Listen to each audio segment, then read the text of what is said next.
Hey there, fellow adventurers. Welcome to another episode of True Chills.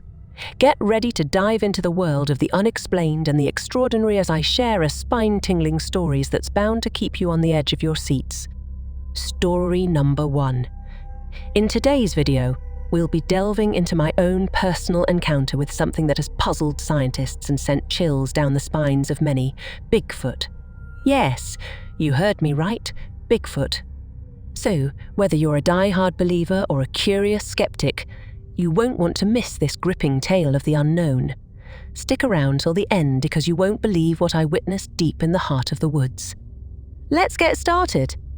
Growing up in the beautiful woods of Florida, I've always considered myself more of an avid outdoorswoman than anything else. Spending countless hours in the wilderness across different parts of the United States has been an integral part of my life. In particular, I've dedicated thousands of hours to exploring the enchanting woods of northern Florida. My love for the outdoors led me to become licensed to hunt over 20 big game animals. However, my time in the wild has exposed me to some truly spine-chilling experiences that challenge the boundaries of the known. I've heard eerie whoops and bone-chilling screams in the dead of night, sounds that I'm convinced aren't of human origin. And then there are the encounters that many associate with the legendary skunk, ape, or Bigfoot. The very first time I laid eyes on something that still haunts my memories dates back to 1977. It happened in a wooded area near Baldwin, close to the river and en route to the Everglades. On that day, I was on a hiking expedition with my father, our goal being to forage for mushrooms. My mother and sister followed us in the car, providing logistical support. As the day wore on and my legs grew weary from the journey, I decided to take a rest on a fallen log. I sat down on one end, with my father at the other. Just in front of me lay a shallow ravine, and it was within this tranquil setting that I spotted two enigmatic creatures. From my vantage point, I could only see their backs, their entire bodies cloaked in a thick coat of fur. The first creature was a deep, dark brown, while its companion was as black as the night. They were leaning against a towering pine tree, engrossed in what appeared to be a meal of mushrooms. In the aftermath of this unnerving encounter, I was overwhelmed by fear and uncertainty. I nudged my father, struggling to find words for what I had witnessed.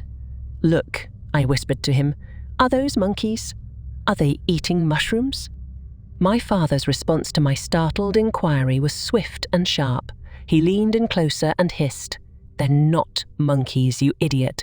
That's not what they're eating." Although his words were stern, they couldn't conceal the unease in his own voice. It was as though he was trying to minimize the gravity of the situation, even though he must have been wrestling with the same unsettling questions as I was. Strangely, neither of us made a move to investigate further. We remained firmly rooted to the fallen log, our gazes locked onto the enigmatic creatures before us. We sat there, young and dumbfounded, as time seemed to stretch on endlessly. In hindsight, there were several details that I should have picked up on, but I was just a kid back then, too inexperienced to grasp the finer nuances of such an encounter.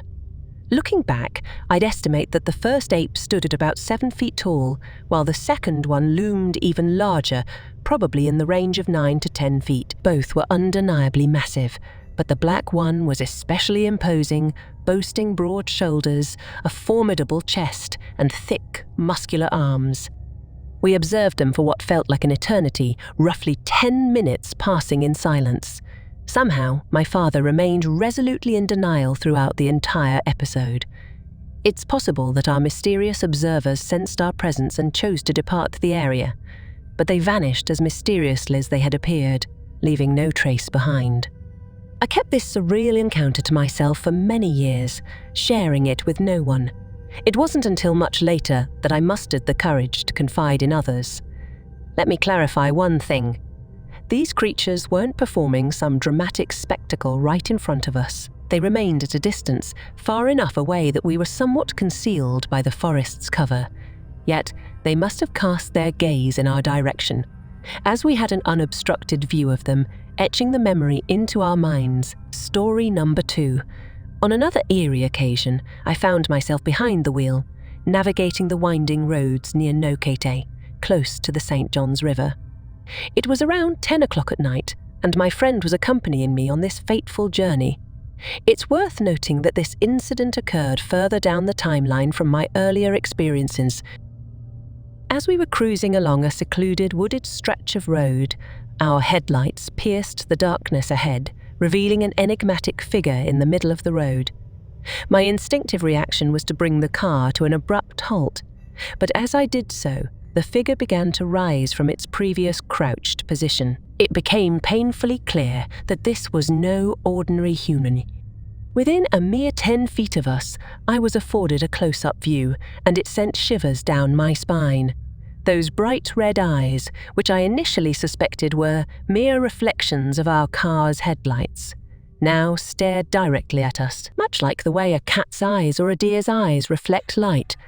They pierced the darkness, but it did little to quell the overwhelming sense of fear that washed over me. The creature's face was hairless, a stark contrast to what one would expect.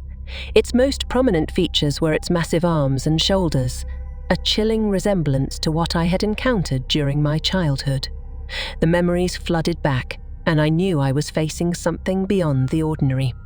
There was no denying that this was no man in a costume. It stood far too tall and imposing, with arms and a torso that defied any human proportions. Its dark brown complexion added to the aura of dread that filled the air. By this point, both my friend and I were paralyzed by fear, our hearts pounding in our chests. In a desperate bid to escape this unsettling encounter, I slammed my foot on the gas pedal, propelling us forward with urgency. We left that haunting presence behind us, and as we sped away, we exchanged not a word about what we had just witnessed. I contemplated sharing this unnerving experience with others, but I held back, unsure of what to make of it. Over time, my thoughts crystallized, and I became increasingly convinced that what we had encountered that night was none other than a sighting of the elusive and enigmatic creature known as Bigfoot, or Sasquatch. I wish I could say with absolute certainty, but there's a nagging doubt that lingers in my mind. What I witnessed that night was undeniably no man in a costume. The proportions, the size, everything about it defied the boundaries of human possibility. It's a hard pill to swallow, especially when society and everyone around you adamantly denies the existence of such creatures. Nonetheless, I still reside in Jacksonville, and that lingering 10 of skepticism keeps me grounded. It's challenging to grapple with a part of reality that most people categorically dismiss. Lately, I've been paying closer attention to the news, and it's somewhat surprising that stories like mine don't receive more attention.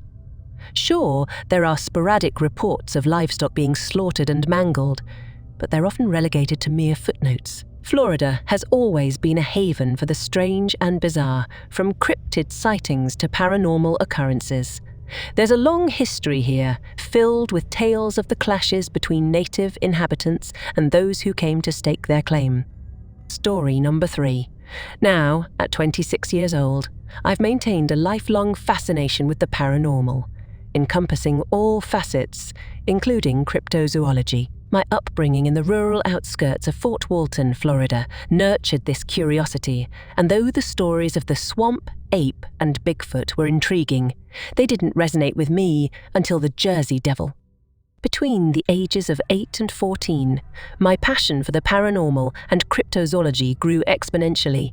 Books on the subject were my constant companions, feeding my insatiable curiosity. Eventually, my interest evolved into a full-fledged obsession, driving me to become a BFRO field investigator. Over the past 5 years, I've ventured into the field to investigate potential Bigfoot activity within our state. As I matured, the Jersey Devil transformed from mere folklore into something far more tangible. I closely followed numerous cryptid researchers over the years and have been an avid fan of your show since its inception. I deeply appreciate the hard work and meticulous research that you pour into each and every episode. Now, onto my own peculiar encounter, During my time in the Army, I was stationed at Camp Blanding in Florida for approximately 6 months, situated about an hour west of Jacksonville. Indeed, most of northern Florida boasts a rural landscape characterized by vast woodlands, swamps, and bayous. Camp Blanding, where I was stationed, nestled in the heart of this rustic expanse, surrounded by dense woods and sprawling swampland. My assignment led me to a computer operations battalion, a section sparsely populated with only a handful of fellow soldiers. Our responsibility was to ensure that every computer within the battalion ran at peak efficiency, promptly addressing any maintenance issues that cropped up. On one particularly taxing day, I found myself on duty for nearly 10 hours, fatigue beginning to creep in. Seeking a momentary respite, I swung open the door to the barracks, hoping to catch a breath of fresh air before retiring to my room for a brief rest. The barracks layout was straightforward, a hallway illuminated by the ambient light from the front entrance. To the left stood the office and commander's room, while to the right beckoned the pathway I unexpectedly chose to traverse. I meandered to the far end of the hallway, where the barracks typically terminated with a door. For some inexplicable reason, I stopped there, gazing out into the night beyond. Even now, I'm uncertain why this urge to peer outside overtook me. The door was sufficiently ajar, allowing me to wedge it open with my foot. My gaze fell upon a clearing that stretched out before me, and in that solitary expanse, the only presence was a relatively small tree. Fixated on that tree, I witnessed something so surreal. It's still etched in my memory as a surreal encounter, not a fabrication or exaggeration. From behind that modest tree, a small, brownish head abruptly popped into view. As this creature revealed itself, an eerie chill crept over me, and my body trembled with an inexplicable fear. It's challenging to convey the intensity of the emotions that surged within me at that moment. The creature I beheld stood approximately 3 to 3.5 feet tall. Its large, crimson eyes pierced the darkness, a devil-like nose and exaggerated facial features that defied description. Its ears, reminiscent of bat wings, accentuated its peculiar appearance, and its overall physique appeared stout and somewhat pudgy. With deliberate steps, this enigmatic entity emerged from its concealment behind the tree. It traversed the clearing with movements that were strangely loud and unnatural. I couldn't help but wonder if its long, robust legs contributed to this unnerving gait, but I couldn't be certain. There was no visible tail. The closest resemblance that comes to mind is a diminutive, brown-skinned Batman, an absurd notion that defied any rational explanation. The way it crossed the clearing, the oddity of its footsteps, and the manner in which it seemingly vanished into the woods all converged to convince me that this was unequivocally beyond the realm of a human donning a costume. I wasted no time in recounting my bizarre encounter to my commanding officer, but rather than sympathy or understanding, I was met with disbelief and skepticism. To him, it seemed like an elaborate prank, perhaps a misguided April Fool's joke, even though we were nowhere near April, stranded in a remote, rural area with no urban centres within a 50-mile radius. I had no one else to confide in, and it was a frustrating predicament. Reluctantly, I had to return to my regular routine, my extraordinary experience confined to the inner recesses of my mind. I've shared my story with only a handful of people, unsure whether they believed me or dismissed my account as pure fantasy. Today, spurred by the opportunity your show's email provided, I've decided to reveal my experience to you. This narrative has remained locked away, hidden from the world, as the fear of being labelled insane weighed heavily on my conscience. In my time, I've encountered many strange phenomena while exploring the woods, yet none matched the sheer magnitude and peculiarity of that fateful day at Camp Landing. Story number 4. Switching gears, I've long been a passionate enthusiast of Bigfoot lore.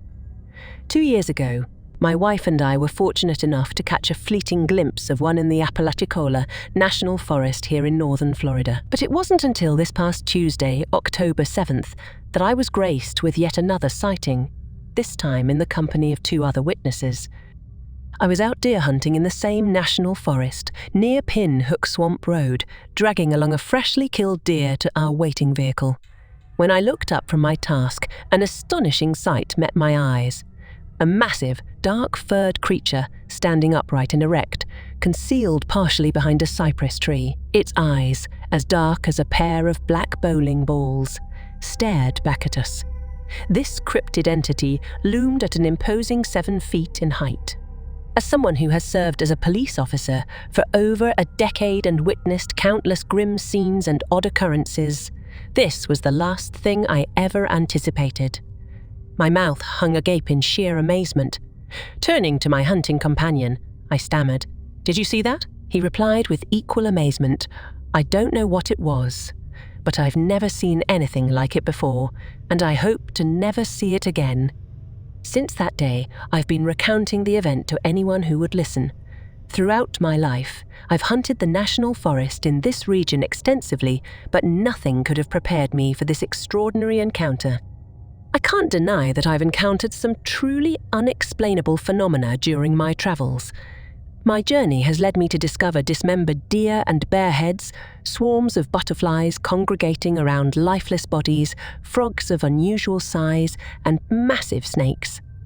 And then, there's this recent experience that's shaken me to my very core. It's left me pondering whether there might be an entire family of these cryptids lurking in the area. Rest assured, I'll keep you posted if I ever have the misfortune of encountering this enigmatic creature again. My earnest hope is for people to take my account seriously and recognize that there might be others out there with similar stories to share. Thanks for lending an ear. Story number 5. I've been a truck driver navigating the highways of America since 1979, and those who know me can attest to my credibility. I'm not one to spin tall tales or indulge in flights of fancy. In fact, my passion for wolves, especially the magnificent direwolves, predates my knowledge of their existence. It was back in June of 1980, when I was an 11-year-old boy, that I had my first encounter with what I can only describe as a wolfman. The setting was my hometown of Quincy, Florida, and the time was around 11 p.m. on a Friday night. I was pedaling my bicycle back from McCoy's, a small neighborhood convenience store. My prized purchases were Hostess cupcakes and a couple of cream sodas to enjoy at home. As I pedaled along, nearing my street after making a corner in the residential neighborhood, I spotted a figure crossing my path about 20 feet ahead. My initial thought was that someone was wearing a wolf costume and hadn't noticed my approach. But then, a second impression began to take shape. This person or creature was walking cautiously along the outside of a ditch, its back to me, moving on both hands and feet. I couldn't make out its face, but I did observe that its clothing was torn, reminiscent of how werewolves are depicted in popular culture. Please note, I'm not suggesting werewolves are real, but this figure closely resembled that imagery. Watching it quickly cross the street, I noticed its fur was long and shaggy, with pronounced hips and buttocks that almost resembled a bear. Strangely, this creature moved upright and made no sound at all, not even the slightest rustle. I didn't say anything about the encounter at the time. However, the following morning, I approached my parents and inquired if any drugs had been circulating on the streets the previous night that might cause people to transform into wolfmen. The look my parents gave me when I asked about drugs turning people into wolfmen was rather peculiar, to say the least. I don't blame them for finding my question strange. It was certainly an unusual inquiry, but I just couldn't shake the image of that creature from my mind. Fast forward about 2 months, and I found myself once again at the store, picking up a few items. As I pedaled my bike through traffic to return home, I noticed a man lying on his stomach on the far side of the road. This time, I could see his face, and it was unmistakably human. The man appeared to be in a sorry state, with tattered, ripped clothing and a disheveled, dirty appearance. I assumed he might be homeless at the time. However, in hindsight, I'm not so sure. He was hairy and unkempt, which made me snicker to myself, thinking about the wolfman. He gave me some odd looks, as if he knew me, but I couldn't understand why. I decided to park my bike and cross over to the ditch to offer my help. When we managed to get him up, he was rather rude and didn't express much gratitude. He just hastily departed, leaving me bewildered. Looking back now, after all these years, I can't help but wonder if he might have been the elusive Wolfman, or perhaps not a traditional werewolf, but a shapeshifter. While I don't subscribe to the classic werewolf stories of transformations under a full moon, I do believe that individuals, through dark magic and satanic rituals, can morph into demonic entities, like a werewolf, or in this case, a giant, upright walking wolf. As I mentioned earlier in the story, my fascination with direwolves stemming from my brother, reading me fantasy books at a young age, likely played a role in why this encounter stuck with me so vividly. Strangely enough, I never encountered that man again after that day. In fact, it was the last of my strange experiences. I hope you enjoyed this tale for now. Thank you for listening. Story number 6. Now, as for my own childhood experiences, I've had many that remain as vivid in my memory as yesterday's events. My hunting and outdoor adventures began at the tender age of 10, and now, at 62, I've spent the better part of my life immersed in the great outdoors. I have an unquenchable passion for nature and an uncanny ability to sense my surroundings, with heightened senses of smell, sight, and hearing. Over the years, I've developed the knack for tracking hogs, deer, and birds, although I must admit I'm not quite as adept as I may have jokingly claimed earlier. However, my connection to the wilderness runs deep. Additionally, my family has uncovered intriguing relics of the past, like what I believe to be the nest of a prehistoric bird, and my grandfather once stumbled upon a giant hog skull dating back to around 1927, complete with horns. My grandfather, too, had his share of adventurous encounters. He chased panthers and claimed to have seen red-eyed, bipedal canines in the wild. Our family's connection to the outdoors and its mysteries seems to run generations deep. I want to emphasize that I'm not crazy, nor was I under the influence of drugs when this encounter occurred. It seems that these experiences may indeed run in my family. Similar to my grandfather's encounter, I too believe I've seen something akin to a werewolf. The incident took place as I was driving to my sister-in-law's house on a dark, moonlit road in my small red sedan. I was accompanied by my daughter and a friend, and this happened in the 1970s, just before I moved to Pasco County, Florida.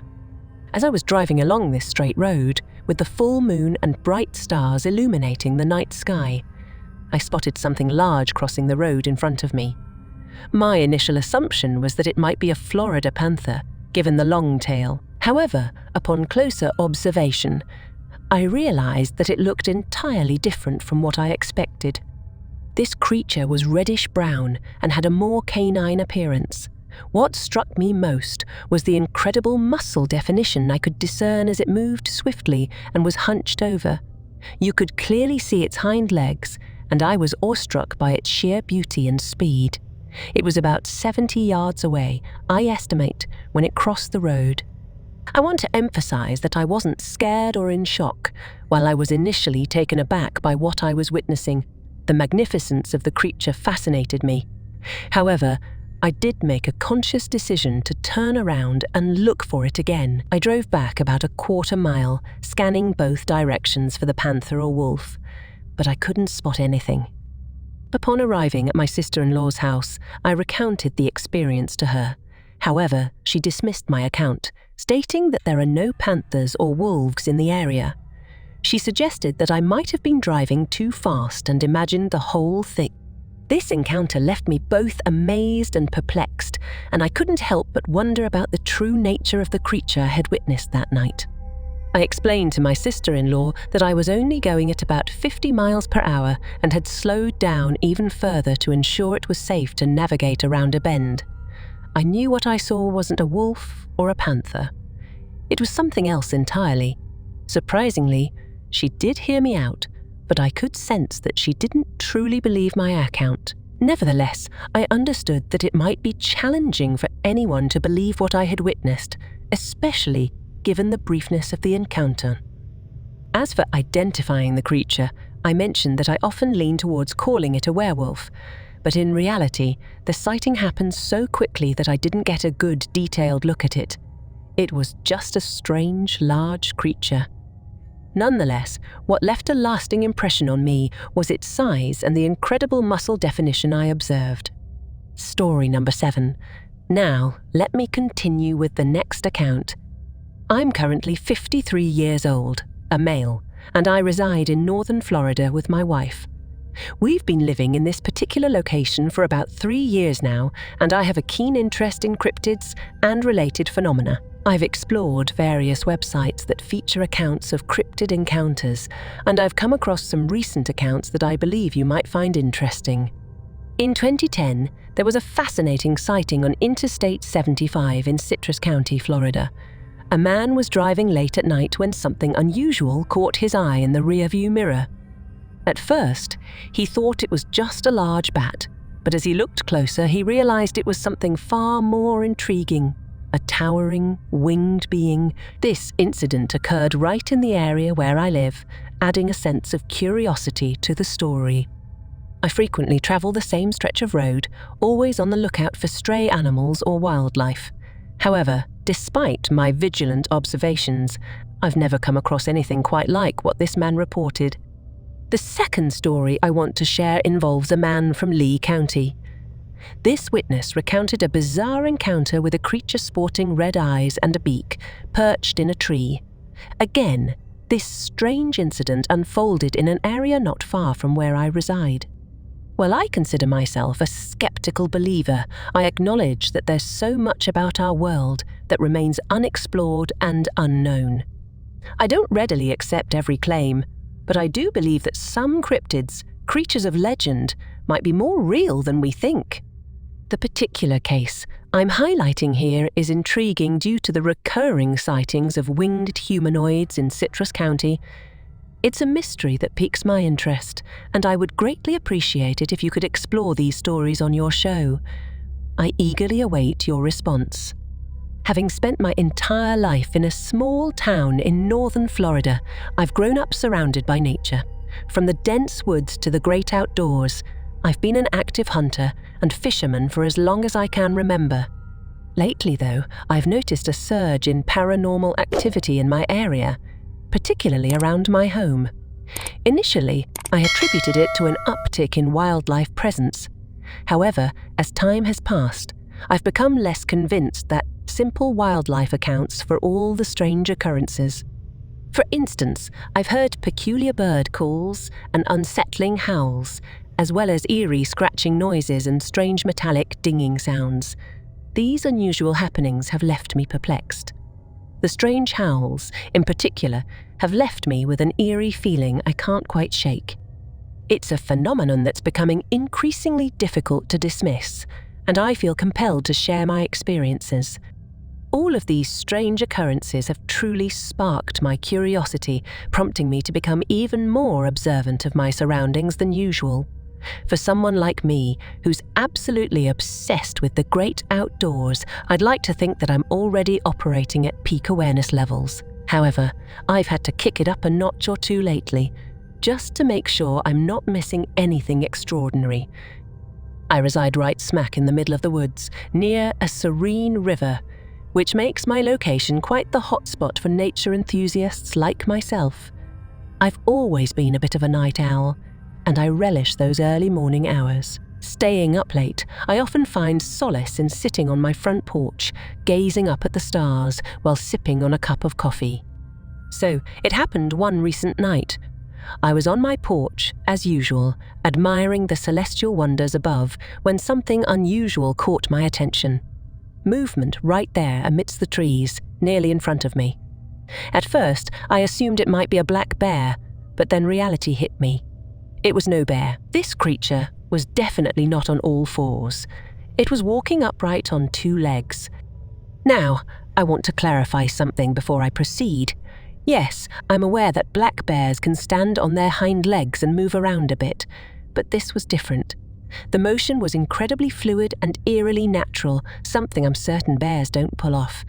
The sight immediately sent shivers down my spine. Without wasting a moment, I hurried inside my house. I'd heard through the grapevine that there had been chatter about a fair amount of Bigfoot activity in the Florida Panhandle, so naturally, my mind started to entertain the possibility that what I'd just witnessed might be related to that. The next day, I decided to conduct a bit of an investigation right in my own backyard, hoping to confirm whether what I'd witnessed the previous night was indeed a Bigfoot. As the afternoon sun began its descent, I positioned myself in my backyard, patiently awaiting the approaching darkness. My property boasts a dense tree line directly behind me, stretching about 250 to 300 yards. Beyond that, there's a narrow creek, roughly another 100 yards away, followed by a larger swamp just another 100 yards beyond that. As the sun dipped below the horizon, I was treated to something rather intriguing. A series of loud, distinct wood-knocking sounds. Now, I've dabbled in wood-knocking myself in the past, but this was different. It sounded as though someone were taking a massive 2x4 and slamming it with immense force against the base of a tree. The knocks had a higher pitch and were much more complex and challenging to replicate. Although I didn't spot anything else that night, I saw this as an opportunity. Perhaps a bit recklessly, I thought it might be a good idea to sit out there with my trusty firearm and fire off some shots into the woods.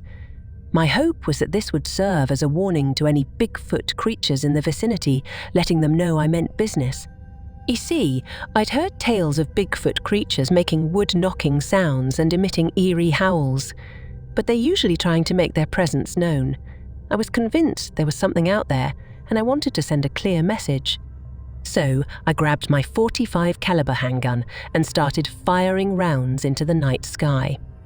Darkness soon enveloped my surroundings, but my lights provided just enough illumination for me to make out faint shapes.